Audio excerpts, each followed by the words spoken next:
Bom, agora a gente vai ter gramática, que é a continuação de orações de período composto. A gente vai ver orações subordinadas. Orações subordinadas substantivas. Vamos botar aqui para apresentar. Então, as orações subordinadas substantivas são designadas de acordo com a função substantiva que exercem no período. Vocês já estudaram essa matéria no 9º ano. Ela não tem nada de diferente agora. Mas só para relembrar. Por que é oração subordinada? Porque essa que é subordinada depende da principal para ter sentido. E aí, nós vamos ter essas orações subordinadas chamadas de substantivas. Por quê? Porque elas vão exercer a função que um substantivo geralmente exerceria dentro da oração. Que funções são essas? Função de sujeito, de objeto direto, de indireto, de aposto, de complemento nominal e de predicativo. Ora aqui um exemplo, na tirinha. Sabia que o beija-flor bate asas 70 vezes por segundo? Não sou incrível? Não, incrível é quem contou. Mas enfim, sabia que o beija-flor bate asas... Esse primeiro quadrinho, ele tem uma oração subordinada substantiva, que é esse que o beija-flor bate a asa e tal. Por quê? Porque ele completa o sentido de sabia.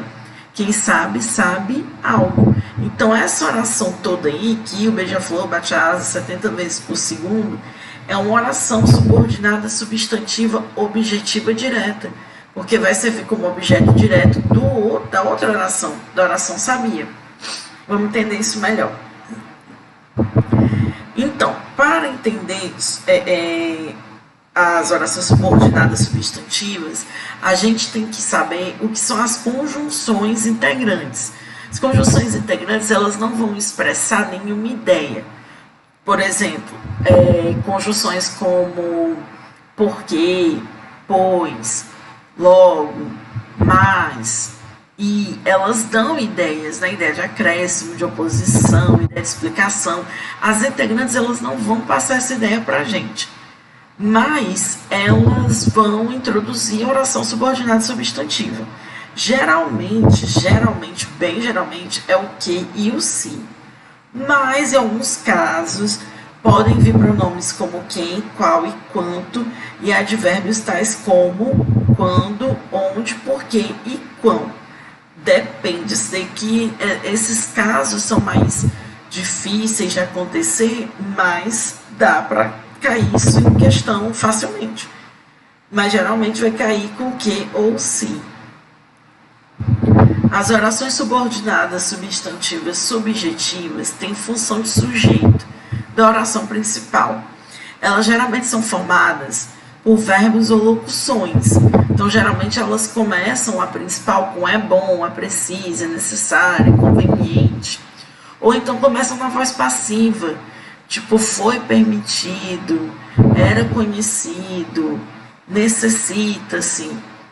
Então, isso é um bizu já para vocês. Aqui nós temos 2 exemplos de subjetivas, que já começa com essa estrutura, né, de locução, tipo é necessário que todos colaborem. Então, que todos colaborem é subordinada a é necessário. Constatou-se, olha aí a voz passiva, constatou-se que ele não era bom naquele papel. Então, sempre que for subjetiva, ela vai ter valor de sujeito. Quando elas são predicativas, elas têm valor de predicativo do sujeito da oração principal. Por exemplo, meu desejo é que sejas vitorioso. Uma dica para vocês é que a estrutura sempre segue esse modelo quando tiver predicativa. Nós sempre temos um sujeito na oração principal, o verbo é um verbo de ligação e depois vai vir essa oração subordinada, substantiva, predicativa. Aí a gente tem as orações subordinadas, que vão funcionar como complemento nominal.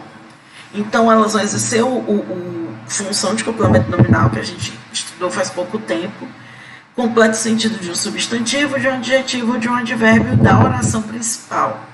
Exemplo, tenho esperança de que a educação melhore.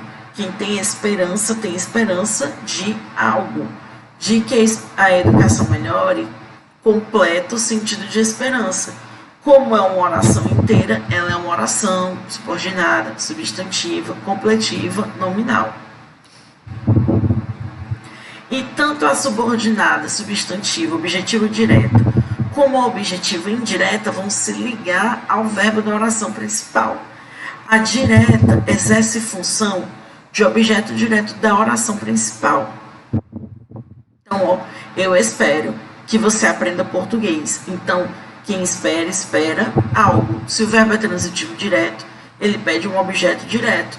Logo, essa oração inteira, ela é objetiva direta. Já a objetiva indireta é o objeto indireto da oração principal. Eu aconselho a que aprenda português. Quem aconselha a alguém, né? Já fiz a pergunta. Então, você tem a objetiva indireta. Gente, então assim, presta atenção. Nesses casos de objetiva direta e indireta, você tem uma oração principal que já vai ter com o sujeito e a subordinada vai ter o objeto, ela vai ser o objeto. E no caso da indireta, vai vir uma preposição antes.